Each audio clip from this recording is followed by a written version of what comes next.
今回はですね、特別編ということで好きな時計の話を好き勝手にやっていきます。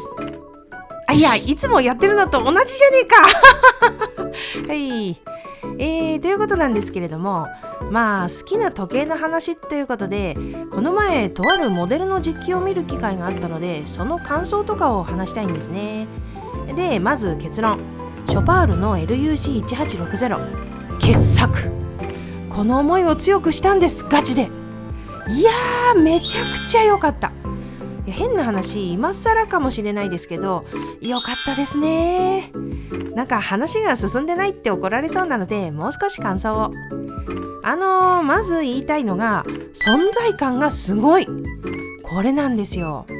これ別にサイズがどうこうとか、そういう意味での存在感ではなくて、オーラと言いますか、すごい時計なんだっていう存在感がありましたね。というのも、やっぱりダイヤルですかね。こういうとあれですけど、あんまりパッとしない時計ってのっぺりしてるじゃないですか、ダイヤルとか針が。写真で見ていた時と比べて、実物見たらあれってなるんですけど、 LUC1860 はですね、違いましたね。ダイヤルと針が立体的で、こう表情があるんですよね。そういう意味で存在感があって良かったですね、まずは。で、それからサイズ感ですね。 36.5 ミリですか。いや、このくらいのサイズが正解なのではないかと、そう思うんです。というのも、腕の収まりっていうのももちろんあるんですけど、それプラスムーブメントのサイズとのバランスですよね。裏側見ましたけど、割とぎっちり入ってたんで、すごく良かったですね。それからムーブメントの話が出たので言っちゃいますけど、現行の自動履きムーブメントの最高峰じゃないですか、間違いなく。もうね、めちゃくちゃ綺麗でしたね。マイクロローターなんで神秘性が高いのでね、マイクロローターって改めていいなって思いました。あとは日付がないのがどうかなって思ったんですけど、違和感がないっていうか、むしろシンプルになってすっきりした印象で、これもない方がいいんじゃないかって思っちゃいましたね。で、あえてですけど気になったところを言うと、業種がね、ショパールのロゴを中心に広がっているようなパターンになっていて、そこだけですかね、気になったのは。そんな感じで、前からいいなって思ってたモデルなんで、じっくり見た結果、ガチでその場で買おうかどうか迷うレベルでしたね。それでちょっと話は変えるんですけど、今年こんな風に時計を買うなんて標榜しちゃってるじゃないですか、毎回冒頭においてね。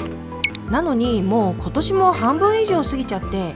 軽めに暗礁に乗り上げてる感はあるんですけど、とは言っても欲しい時計のリストは常に心の中にあって、悩み続けてはいるんですよ、一応。買うか買えるかっていう問題はあるにせよですけどね。で、この度 LUC 見ちゃったらですね、あかんですわ。あかん。何があかんかったかなんですけど、正直欲しいなって思っている候補の中には少し機能のついたモデルもあったんです。カレンダーとかなんですけどね。でも LUC 見ちゃったら、王道の小径ラウンドドレスウォッチいいなと思っちゃったんですよ。じゃあ変な話、 LUC 買えばいいじゃねえかってことにもなりかねないんですが、ダイヤルの色がね、ハマってないんですよ、実際問題。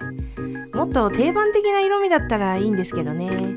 白とかブラックとか、あとはグレーなんていいななんて思うんですけども、そういうのだったらいってあったかもしれないですね。ちなみにどんな時計が欲しいかっていうことにも軽く触れてみますと、私は王道の時計が好きなので、そういうやつがいいと思ってまして、例えばですけど、ショパールの話題になったので、ショパールで例えると、多分世間的には今やショパールといえばアルパインイーグルだと思うんですよ。なんですけど、ショパールの時計がここまで注目されるようになったのって、1996年の LUC1860 と LUC1.96 じゃないですか。そういうブランドを代表するやつがいいんですよね。ランゲでいうところのランゲ1とかですね。それから機能でいうと、これまたブランドを代表するやつがいいっていうのもありまして、例えばゼニスの L プリメロとかそういう感じなんですけど、あとは機能とはちょっと違うかもですけど、ジャガールクルトのレベルソのひっくり返るところとか、そういうのがいいなと。それから今回は完全にドレスウォッチが欲しいですね。さっきも言いましたけど、小径ラウンドドレスウォッチ。しかも年をとっても使い続けられるようなシンプルなやつがいいかなと思ってます。っ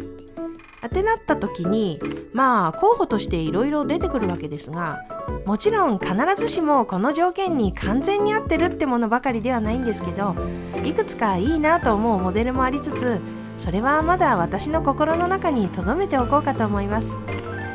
ちなみに廃盤になったやつを中古で買うっていうことも考えていて、ちょっとねそこもいろいろ検討要素ではあるんですけど、長く使うんだったらできれば新品がいいなと思ったりもするのでね。いやー本当に悩ましい限りです。はい。それで最後にちょっとだけ補足といいますか話を戻したいんですけど、 LUC1860 の件でかなり衝撃的な話も聞いてしまって、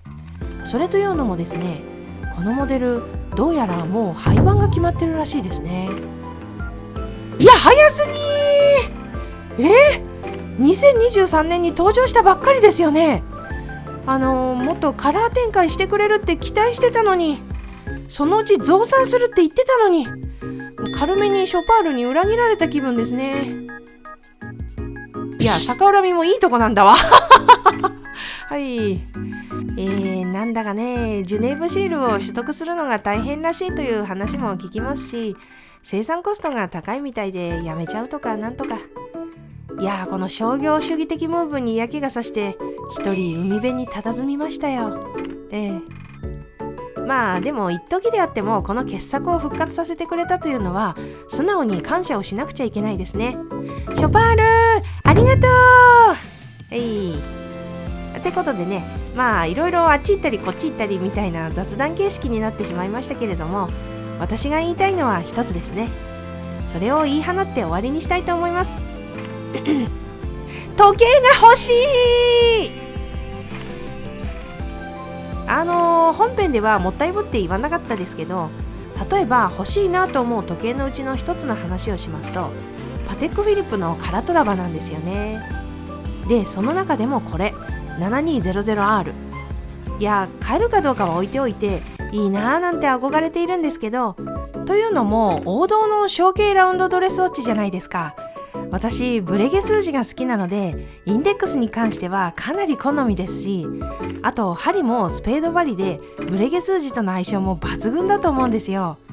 でムーブメントもマイクロローターめちゃくちゃいいですよね。